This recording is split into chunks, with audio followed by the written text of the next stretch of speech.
Hello all, welcome to our YouTube channel. Last video we have seen about the addition of icon and loading a file.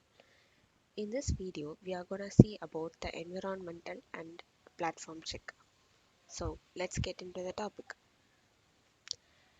இப்போ we are going to check the environment, அதாவது production environment development environment check பண்ண போறோம். Then platform check பண்ணுவோம் whether it is Mac or Windows. So first, what is the use of checking அப்படின்னா நம்ம develop பண்ண போகிற அப்ளிகேஷனில் several things will be dependent on this. Okay, எப்படி check பண்ணுறதுன்னு பார்ப்போமா? ஸோ ஃபர்ஸ்ட் நம்ம என்விரான்மெண்ட் செக் பண்ண போகிறோம். ஸோ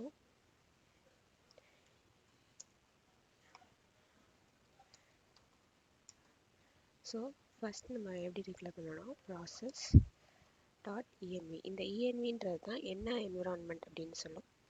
டாட் node_env அப்படின்னு நம்ம டிக்ளேர் பண்ணுறோம்.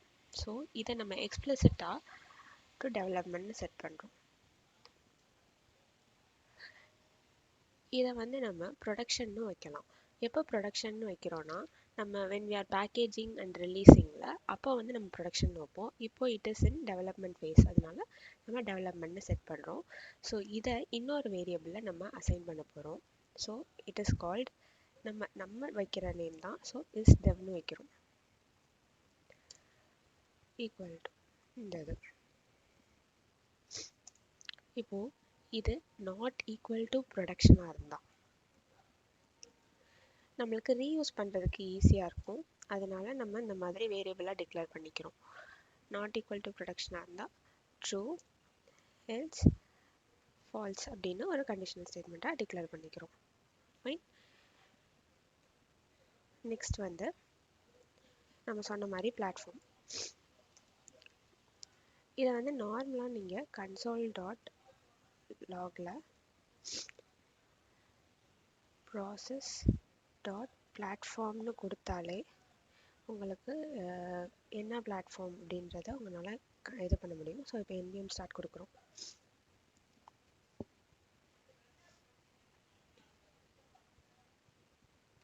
So we can see here platform win32 அப்படின்னு சொல்லி வந்திருக்கு. கரெக்டாக? இதே இது நீங்கள் மேக் யூஸ் பண்ணிட்டு இருந்தீங்கன்னா உங்களுக்கு we will get Darwin அப்படின்னு வரும். மேக்னா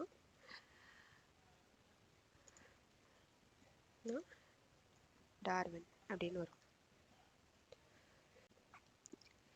இப்போ இந்த பிளாட்ஃபார்மை நம்ம ஒரு வேரியபிள் டிக்ளேர் பண்ணுறோம். நம்ம விண்டோஸ் யூஸ் பண்ணுறதுனால isWhen வேரியபிள் நேம் வச்சுக்கிறோம். என்ன வேரியபிள் நேம்னாலும் வச்சுக்கலாம். ஸோ இங்கே isWhen equal to process dot platform.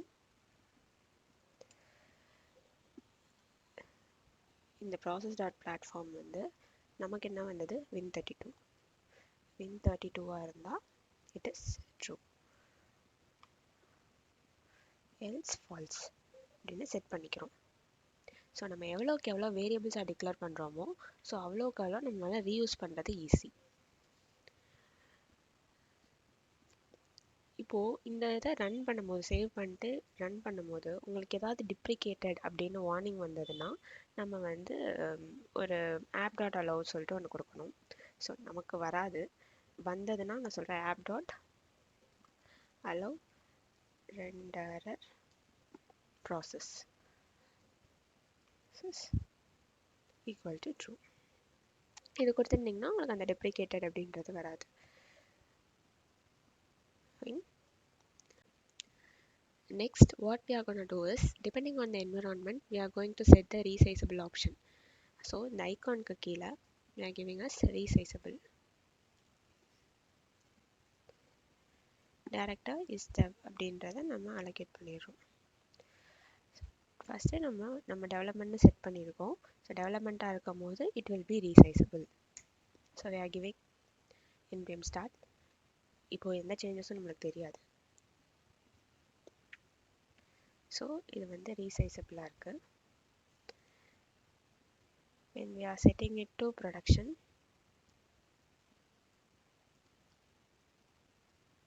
and we are giving start.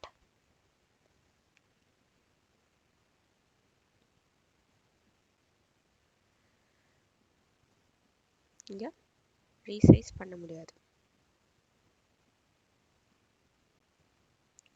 Next நம்ம டிஸ்கிரிப்ஷனில் இருக்க டாக்குமெண்ட் ஓப்பன் பண்ணிக்கலாம். ஸோ இதுதான் அந்த டாக்குமெண்ட். இங்கே நமக்கு இந்த 2 கோட் தான் இந்த 2 பேராகிராஃப் தான் நம்ம பார்க்க போகிறோம். ஸோ இங்கேருந்து இந்த ஆக்டிவேட்லேருந்து காப்பி அண்ட் இங்கே இந்த ரன்க்கு கீழே ரெடிக்கு கீழே we are pasting it. Okay guys, இப்போது இந்த இடத்துல process.platform not equal to darwin இருக்குது. நம்ம இங்கே process.platform ஆல்ரெடி iswinல டிக்ளேர் பண்ணியிருக்கோம். ஸோ நம்ம டார்வின்ன்றது இட்ஸ் ஃபார் மேக், நம்ம விண்டோஸ்னால win32. ஓகே, இந்த இடத்துல டைரெக்டாக நாட் ஈக்குவல் டு iswin அப்படின்னு நம்ம கொடுத்துக்கலாம். ஸோ இப்போ நம்ம ஸ்டார்ட் பண்ணும்போது அப்ளிகேஷனில் எந்த சேஞ்சஸும் இருக்காது. சேஞ்ச் என்னன்னா, ஆஃப்டர் க்ளோசிங் நமக்கு இன்னும் அந்த இது எண்ட் ஆகாமே இருக்கும். ஸோ நம்ம குவிட் பண்ணால் மட்டுமே எண்ட் ஆகும். ஓகே, இல்லைன்னா எண்ட் ஆகாது, அது ரன் ஆகிட்டே இருக்கும். ஒரு தடவை சேவ் பண்ணால் திருப்பி வந்துகிட்டே இருக்கும். ஓகே கைஸ், நம்ம நெக்ஸ்ட் வீடியோவில் ஆட்டோ ரீலோட் பற்றி பார்ப்போம். Until then, keep in touch with us. Subscribe to our channel. Happy building!